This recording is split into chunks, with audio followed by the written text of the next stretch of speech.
Kalau poligami itu dosa, kenapa Abraham memiliki Hagar selain Sarah? Kenapa Yakub punya Lea dan Rahel? Kenapa Daud punya beberapa istri? Dan bahkan Salomo memiliki begitu banyak istri dan gundik. Bukankah mereka semua tokoh Alkitab? Bukan hanya itu, mereka bukan tokoh sembarangan. Jadi, apakah sebenarnya orang Kristen boleh berpoligami? Pertanyaan ini cukup sering muncul. Dan menariknya, jawabannya tidak cukup hanya dengan berkata tidak boleh. Kita perlu melihat apa yang sebenarnya Alkitab ajarkan tentang pernikahan. Mari kita bahas. Pertama, kita harus jujur. Ya, Alkitab mencatat adanya poligami. Abraham memiliki Sarah dan kemudian menikahi Hagar. Yakub memiliki Lea dan Rahel, serta Bilha dan Zilpa. Daud memiliki beberapa istri. Salomo bahkan memiliki banyak istri dan gundik. Jadi kalau seseorang berkata, tidak ada poligami di dalam Alkitab, itu jelas tidak benar. Poligami memang ada dalam sejarah Alkitab. Tetapi di sini kita perlu memahami satu prinsip penting. Sesuatu yang dicatat Alkitab itu tidak otomatis berarti sesuatu itu disetujui Alkitab. Alkitab juga mencatat pembunuhan Kain terhadap Habel. Alkitab mencatat perselingkuhan Daud dengan Batsheba. Alkitab mencatat penyangkalan Petrus terhadap Yesus. Tetapi apakah karena semuanya dicatat berarti semuanya diperbolehkan? Tentu tidak. Alkitab mencatat dosa manusia sekaligus menunjukkan akibatnya. Jadi pertanyaannya bukan, apakah tokoh Alkitab pernah melakukannya? Tetapi, apa yang Allah tetapkan sebagai pola pernikahan? Untuk memahami pernikahan menurut Alkitab, kita harus kembali kepada kitab Kejadian. Kejadian pasal 2 ayat 24 mengatakan, sebab itu seorang laki-laki akan meninggalkan ayahnya dan ibunya dan bersatu dengan istrinya, sehingga keduanya menjadi satu daging. Perhatikan kata-katanya, seorang laki-laki, istrinya, keduanya menjadi satu daging. Bukan seorang laki-laki dan semua istrinya, tetapi keduanya menjadi satu daging. Ini adalah pola dasar pernikahan yang Allah tetapkan sejak penciptaan. Dan Yesus sendiri kembali kepada bagian ini ketika menjelaskan tentang pernikahan. Dalam Matius pasal 19 ayat 4-6, Yesus mengutip Kejadian dan berkata, tidakkah kamu baca bahwa Ia yang menciptakan manusia sejak semula menjadikan mereka laki-laki dan perempuan. Kemudian, sebab itu laki-laki akan meninggalkan ayahnya dan ibunya dan bersatu dengan istrinya, sehingga keduanya menjadi satu daging. Jadi Yesus tidak membangun konsep pernikahan dari kebudayaan manusia. Yesus kembali kepada desain Allah sejak penciptaan. Lalu bagaimana dengan Abraham, Yakub, Daud, dan Salomo, dan tokoh yang lainnya? Nah, ini bagian yang sering menjadi keberatan. Kalau poligami salah, mengapa Allah tidak langsung melarangnya? Jawabannya, Alkitab membedakan antara mencatat sesuatu, mengatur sesuatu, dan menetapkan sesuatu sebagai ideal moral. Dalam hukum Taurat, misalnya, ada aturan yang mengatur situasi ketika seorang laki-laki memiliki lebih dari satu istri.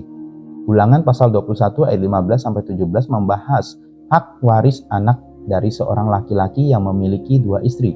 Apakah itu berarti Allah berkata, silakan berpoligami? Tentu tidak. Hukum tersebut lebih menunjukkan bahwa Allah memberikan aturan dalam menghadapi realitas masyarakat yang sudah rusak. Mirip seperti hukum yang mengatur perceraian. Dalam Matius pasal 19 ayat 8, Yesus menjelaskan bahwa Musa mengizinkan perceraian karena ketegaran hati manusia. Tetapi sejak semula tidaklah demikian. Ini prinsip yang sangat penting. Allah dapat mengatur sebuah kondisi yang sudah rusak tanpa menjadikan kondisi tersebut sebagai desain idealnya. Sekarang perhatikan kisah-kisah poligami dalam Alkitab. Apakah poligami menghasilkan keluarga yang harmonis? Justru seringkali sebaliknya. Abraham dan Sarah serta Hagar mengalami konflik. Yakub mengalami persaingan antara Lea dan Rahel. Dan anak-anak Yakub kemudian mengalami konflik besar. Daud mengalami kekacauan dalam keluarganya. Dan Salomo di dalam 1 Raja-Raja pasal 11 ayat 3 mengatakan bahwa ia mempunyai banyak istri dan para istrinya itu mencondongkan hatinya kepada Allah-Allah lain. Akhirnya kehidupan rohaninya jatuh. Jadi Alkitab bukan sedang memberikan contoh sukses poligami. Justru kita sering melihat poligami membawa kecemburuan, persaingan, konflik, dan kerusakan keluarga. Ini bukan kebetulan, karena pernikahan dirancang untuk menjadi relasi kesatuan yang eksklusif. Tapi kan tidak ada ayat yang mengatakan jangan poligami. Nah, ini keberatan yang sangat sering muncul. Memang benar bahwa Alkitab tidak memberikan satu kalimat sederhana. Orang Kristen dilarang memiliki lebih dari satu istri. Tetapi tidak semua orang harus dilarang dengan kalimat eksplisit seperti itu. Kita memahami kehendak Allah dengan melihat keseluruhan kesaksian kitab suci. Misalnya, Perjanjian Baru menggambarkan pernikahan dengan bahasa yang sangat jelas. Efesus pasal 5 menggambarkan relasi Kristus dan gereja sebagai model bagi suami dan istri. Paulus berkata dalam Efesus 5 ayat 25, "Hai suami, kasihilah istrimu sebagaimana Kristus telah mengasihi jemaat dan telah menyerahkan dirinya baginya." Perhatikan, istrimu, bukan istri-istrimu.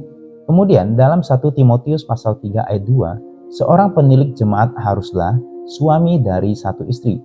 Dan Titus pasal 1 ayat 6 juga menggunakan standar yang sama. Ini menunjukkan bahwa pola pernikahan Kristen dalam Perjanjian Baru adalah monogami. Pernikahan Kristen adalah gambaran hubungan Kristus dan jemaat. Ini mungkin alasan teologis yang paling dalam. Pernikahan bukan hanya tentang bolehkah saya memiliki lebih dari satu pasangan. Pernikahan menggambarkan sesuatu yang jauh lebih besar. Efesus 5 menggambarkan hubungan suami dan istri sebagai gambaran hubungan Kristus dan gereja. Kristus memiliki satu umatnya dan hubungan itu bersifat setia, eksklusif, penuh kasih, pengorbanan, dan perjanjian. Karena itu, pernikahan Kristen tidak seharusnya dipahami sebagai berapa banyak pasangan yang boleh saya miliki, tetapi bagaimana saya dapat mencerminkan kasih Kristus melalui kesetiaan kepada pasangan yang Allah percayakan kepada saya. Jadi, apakah orang Kristen boleh poligami? Kesimpulannya, tidak boleh. Poligami bukan pola pernikahan yang ditetapkan Allah bagi orang Kristen. Alkitab memang mencatat orang-orang yang melakukan poligami, tetapi pencatatan bukan berarti persetujuan. Alkitab menunjukkan desain awal Allah, yaitu satu laki-laki dan satu perempuan menjadi satu daging. Yesus kembali kepada desain tersebut. Perjanjian Baru menggambarkan pernikahan dalam kerangka monogami, dan persyaratan bagi pemimpin gereja bahkan secara eksplisit menyebut suami dari satu istri. Jadi orang Kristen tidak seharusnya menggunakan Abraham, Yakub, Daud, ataupun Salomo sebagai pembenaran untuk melakukan poligami. Jadi kalau ada yang berkata poligami pasti boleh karena Abraham, Yakub, Daud, dan Salomo melakukannya, maka kita bisa menjawab, Alkitab memang mencatat mereka berpoligami, tetapi Alkitab tidak menjadikan kehidupan mereka sebagai standar pernikahan yang harus kita ikuti. Bahkan seringkali Alkitab justru memperlihatkan betapa besar kerusakan yang muncul dari praktik tersebut. Karena itu, jangan bertanya hanya apa yang pernah dilakukan tokoh Alkitab, tetapi tanyakanlah apa yang Allah tetapkan sejak semula. Dan jawabannya terlihat jelas. Keduanya menjadi satu daging. Pernikahan Kristen adalah tentang kesetiaan kepada satu pasangan dalam perjanjian sebagai gambaran kasih Kristus kepada gerejanya. Jadi bukan kalau tokoh Alkitab boleh, berarti saya juga boleh. Tetapi, kalau Kristus memanggil saya untuk setia, bagaimana saya hidup sesuai dengan desainnya? Itulah pernyataan yang jauh lebih penting. Kalau menurut kamu pembahasan ini bermanfaat, jangan lupa like, subscribe, dan bagikan video ini supaya semakin banyak orang Kristen bisa memahami apa yang sebenarnya Alkitab ajarkan tentang pernikahan. Dan saya ingin tahu pendapat kamu. Menurut kamu, mengapa Alkitab mencatat banyak tokoh yang berpoligami tetapi tetap menampilkan monogami sebagai pola pernikahan? Tuliskan jawabanmu di kolom komentar. Sampai jumpa di konten berikutnya. Mari belajar Alkitab dengan benar, bukan sekedar mengikuti tradisi ataupun asumsi. Shalom.